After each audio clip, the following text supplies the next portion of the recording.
Let's go, guys, for the last game of the show match, MarineLord versus Anotand.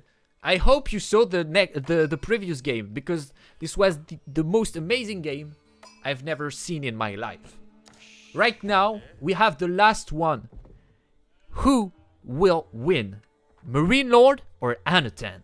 We will see that on this game. MarineLord that is playing the Delhi Sultanate in the blue color, and in front of him we have Anotand that is playing the Rus in the yellow color.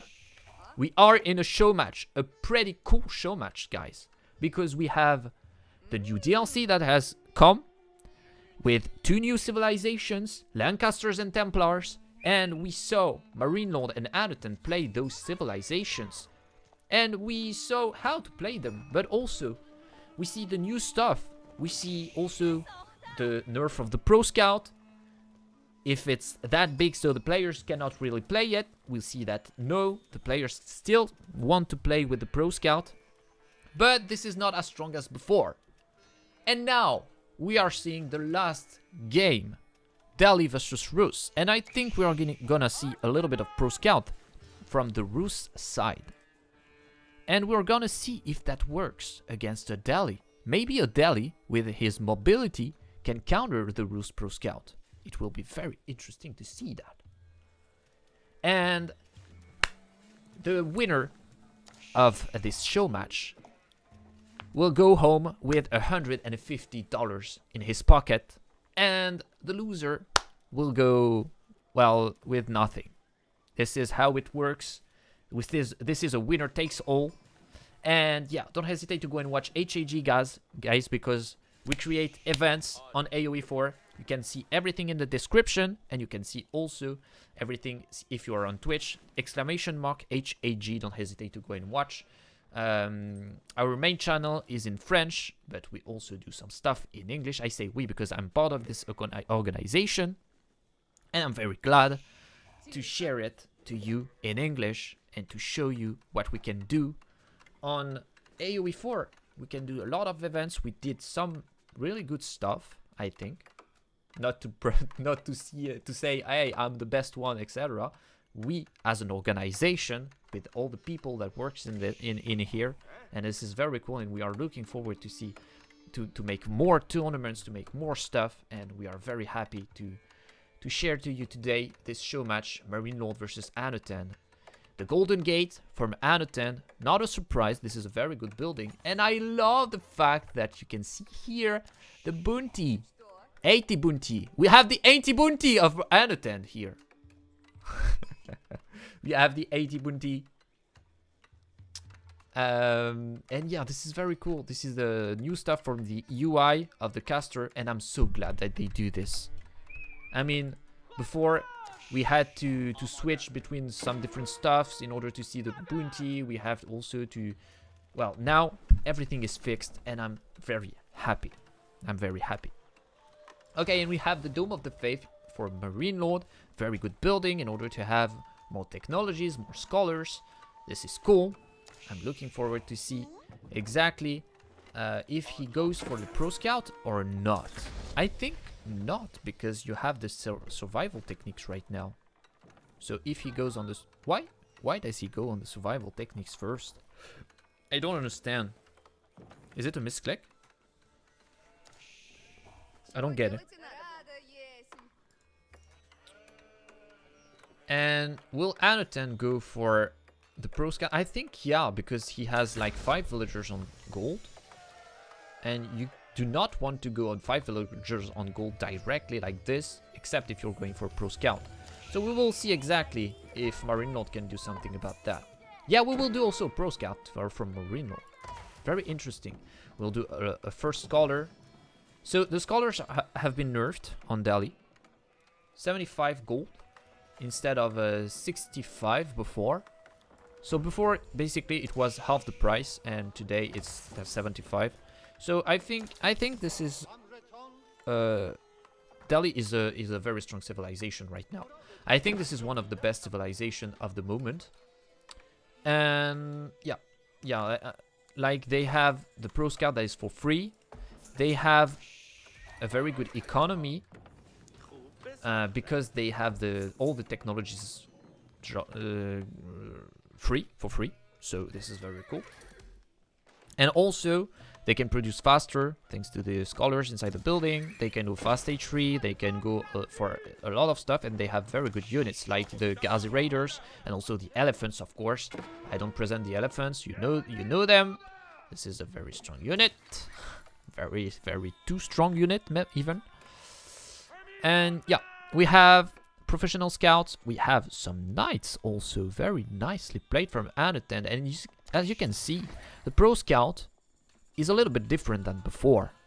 Before, you could do like pro scout and just making a ton of scouts without even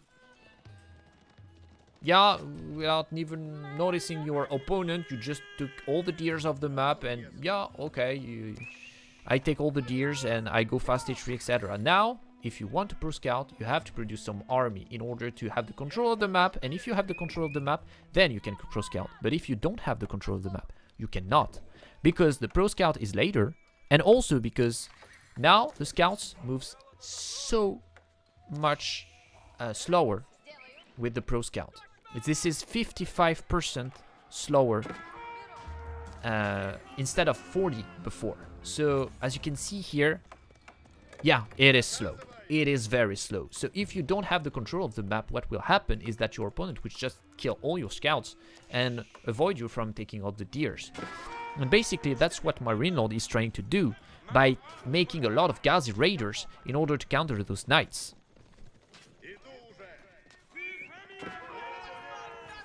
Okay, and we will have also some spearmen, very interesting for MarineLord.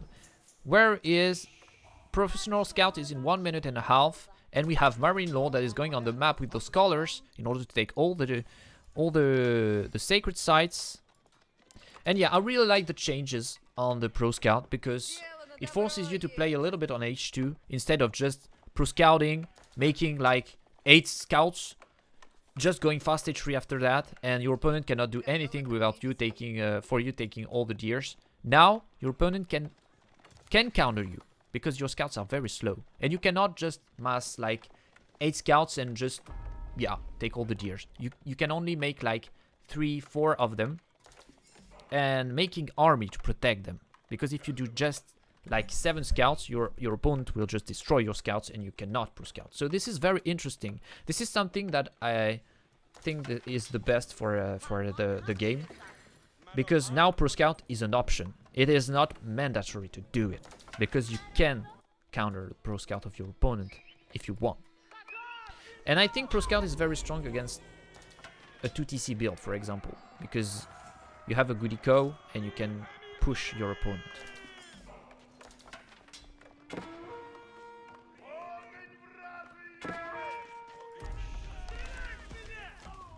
Okay, we have the spearman here that goes down.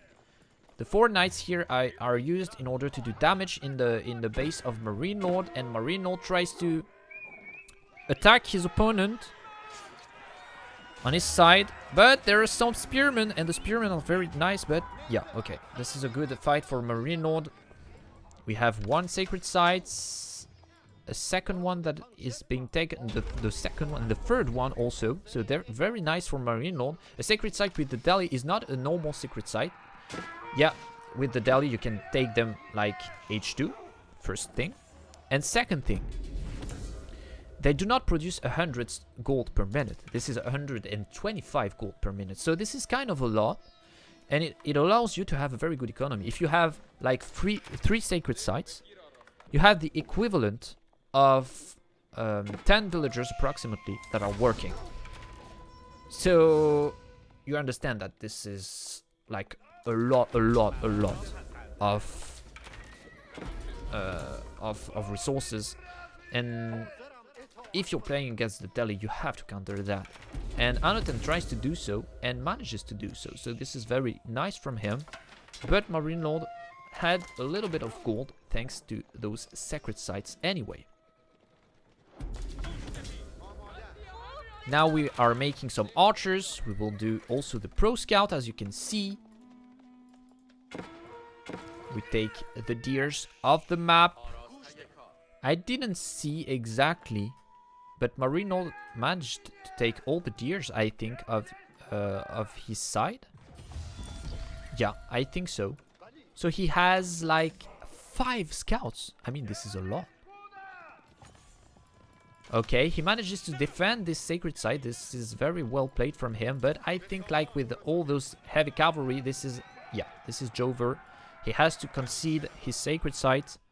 But he manages to save this one. So, yeah, this is 125 gold per minute.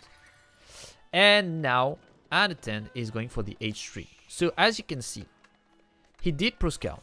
But he made a few units in order to protect it, and he also lost some. Yeah, you had some fight on H2 compared to before, where you had just the pro scout making all the scouts and just going H3 without making any units, and you just spam after that the horse archers. And what is very interesting with that is that you cannot really do the horse archers right away, because you already have your stables, you already have some barracks, and so you spend a lot of resources into these buildings, and you don't really want to do not use them and make archery range. So this is kind of a cool stuff also to reduce the number of the horse cavalry, the horse archers that we see in this game. This is kind of cool because I think this unit was a little bit overused and not cool to play against, in my opinion. So, yeah, I feel like this is great. Don't know what you think about that. Don't hesitate to tell me. Here, 2 outposts from MarineLord, 2 arrow slits also to protect this area. We need some food. But we also have some food under the TC, so this is very cool for MarineLord. What is very interesting here is that you have a lot of resources under your TC. So maybe you are asking, why is he going here on the berries while he have some deers here? Well, the fact of putting the villagers here right now is just very interesting, because it allows you to do not just blast your deers and it goes very fast and you don't have any deers under your TC. If you have half your economy here, half your economy here, then the deers will go down so much slower, and it allows you to then have more time in order to do your farm transition or to go for the other berries, etc. So this is very, very interesting to do that, because if you put all the villagers here, then you have 30 villagers that will go here, and this is so much difficult to defend. So much more difficult to defend. While here you only have 10 villagers, so 2 towers can protect it. This is not towers, this is outposts, sorry. Okay, a fight here. MarineLord versus Anotand. And MarineLord is forced to take this fight, but this is not a good fight for him. This is not a good fight because this is very veteran units. And MarineLord tries to take down all the units with his archers. Maybe he will go on H3 very soon, but I mean, okay, this is kind of okay as a fight. But I mean, MarineLord lost a lot of units, but Anotand too, so okay. He destroyed the How Trade House, so that is very, very nice, because it makes the task difficult for Anotand to have more resources, more economy. This is a very strong landmark, because it gives you gold per minute, but also it gives you some deers, and so it forces Anotand to do faster some farms and also to gather more gold. So this is a very good call for MarineLord. Yes, there is as much skill of army approximately, but MarineLord manages to deal some damage, some economical damage to his opponent by taking down the high trade house. And also, if Anotand here, he is rebuilding this landmark, and this is 3 villagers that I idled for a long time, and also it cost him so much wood. So this is very, very interesting here. Very well played from MarineLord, and it allows him to go on H3, take all his technologies for free. How many scholars he have? Okay, Wololo here in order to protect the scholars, but I mean, he's dead. He's dead. The scholar is dead. And Anotand manages to have 3 relics. MarineLord only 1 right now, and MarineLord will try to protect this one. 3-2 is kind of okay. Very good economy here on both sides. I mean, maybe a little bit more on MarineLord's side, which is quite difficult for Anotand then, because, well, Delhi has all his technologies for free. So if he has as much economy as you, you're in a big trouble.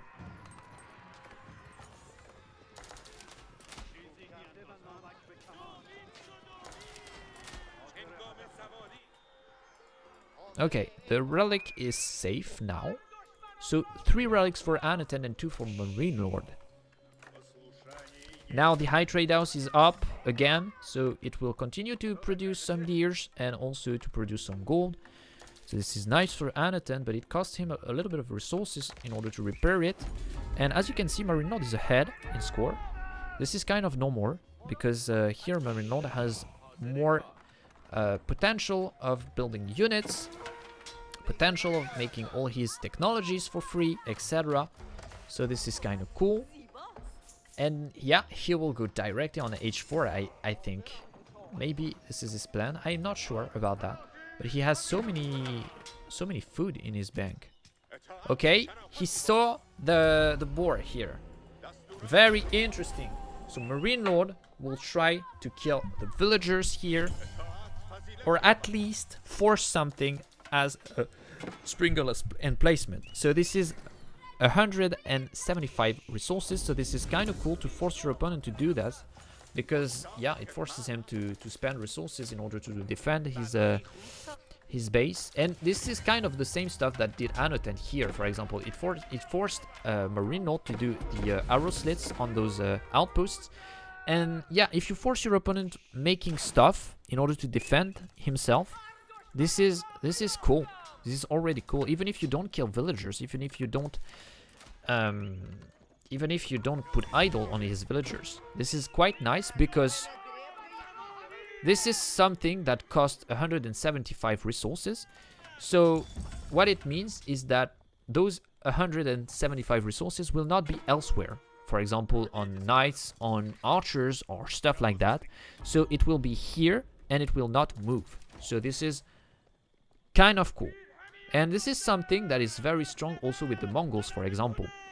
This is something that you want to capitalize on with the Mongol in a lot of situations. Very good raid here from Anotand. And maybe we will try and catch some villagers. We have the textiles that is up, so it's not very scary from MarineLord. We have some units also to defend here. The villagers will be able to tank a little bit. Be careful here with those villagers. We have 2 sprinkler placement in order to protect the food. And yeah, this is something that you want to do with the Mongols, as I said before, because the Mongols is a civilization where you kind of want to have Mongodize, and you force your opponent to make outposts everywhere on the map. And as you force your opponent to go with the outpost everywhere, then you just go fast H4, and you have a very good army, and your opponent cannot do anything about that. So this is kind of cool. This is a game style that is very used with this civilization, because of the Mongudai, that is very mobile units that forces you to do walls and outposts, stuff like this. A keep here from MarineLord, and the keep is very interesting with the Delhi because it can produce villagers, you may know that. So this is very, very cool. A very good wall here. It costs few resources and it protects you very, very well. So very nicely played from MarineLord. Now we are able to defend here. And we are not able to defend here from Anotand. We will lose 7 villagers because an outpost is great. But versus that kind of army, this is kind of difficult to defend. We agree on this. Okay. Here we stay with the spearmen in order to do damage to the wooden fortress, and we use the cavalry that is mobile in order to catch up the villagers. Very nicely played. And we follow with the ranged unit because it doesn't deal any damage to the outpost. And also, if an army comes, then you can trade a little bit with those ranged units. So this is kind of nice. I'm quite surprised by this farm transition in front of this base. Quite difficult to defend if your opponent is going here and making damage to you. Well, your villagers are in front and then you lose a lot. Okay, we have 2 sacred sites for a long time from MarineLord, so this is 250 resources per minute. As I said before, this is a lot. This is a lot of resources. This is equivalent to approximately like 6 villagers working. And as I said before, this is approximately equivalent between those 2 players in economy. But the Delhi has all its technologies for free, so it changes pretty much everything. And if you have the same economy as the Delhi, you have to be afraid. You have to be afraid. Especially if there are some elephants that are going on the field, but I don't see any right now. But I see a fast stage 4 that is coming. I see it as big as it can be. And yeah, this is 2 different playstyles. Like we have 3 town centers right now for Anotand in order to catch up for the economy. But MarineLord says, okay, I'm just going for a keep. I'm going for some villagers on stone, and I will do some keeps everywhere in order to protect some areas and also to have more economy because it produces as town centers. And also I'm going fast H4, so he will have both. He will have economy plus an H4. And also the H4 with the Delhi, no matter what H4 you choose, you will or have a lot of food or have some free elephants. So no matter what, you will have more economy than your opponent. And also because, as I said before, all your technologies are for free with the Delhi. And now MarineLord has, yeah, I don't know, a ton of scholars. And this ton of scholars, what it means is that those technologies are not only for free, but also they are very fast to do. You can see 2 minutes and 24 seconds. This is very, very fast for an H4 technology because they are for free again. So free and fast. You have to be very careful. Right now, Anotand is in a very bad spot in this game. Maybe he will try to catch up with the H4. He has to catch up. Because if he doesn't, he will die, of course. And the big problem for Anotand is that he's just farm transitioning. And MarineLord is not at all. I mean, he is farm transitioning, but he's already H4. And Anotand is not, and the fact that he's farm transitioning before going H4 is just delaying so much his H4. And yeah. All the technologies are going, and this will be the timing of push for MarineLord. He will go for his opponent base. I mean, all the technologies are very, very fast right now. 1 minute and 19 seconds. I mean, this is the time of a normal upgrade that you pay for normal civilizations. Like 1 minute. Oh, this is insane to have this in 1 minute and 12 seconds. Insane. Some elephants. And yeah, I talked about it before. No matter what H4 you choose, you will have free units, you will have free food. So this is also an economical landmark. So you have all your technologies for free and you have more resources. And this unit is, I mean, I think you have faced them. And if you have faced them, you know that they are very scary. This is literally some hand cannoneers that are unkillable. And also, this is an elephant that deals so many damage. And this is very tanky. So yeah. What can you do about that? But MarineLord doesn't want to go in Anotand's base. And I feel like this is kind of a mistake here. He has to try to kill some economy from Anotand because Anotand is gonna catch up with the economy. And if he catches up, he can do his H4 technologies. He can go H4. He will go H4. And if he manages to have his technologies, it is... I don't know if Rus can... Yeah, I don't know. I don't know exactly on the late game. I think Delhi is stronger than Rus, but I'm not sure. Because of those elephants. But Rus can mass some bombards and kill those elephants. Now the bombers are very cool against the elephants. And the Streltsy are very, very strong units too. But maybe we will not see that because MarineLord is pushing his opponent right now. He knows exactly that this is the right timing to do damage to his opponent. And all the knights have been killed, no, right? No, there are some left here. MarineLord that is pushing to his opponent's side. Using the cavalry here. Where is the cavalry?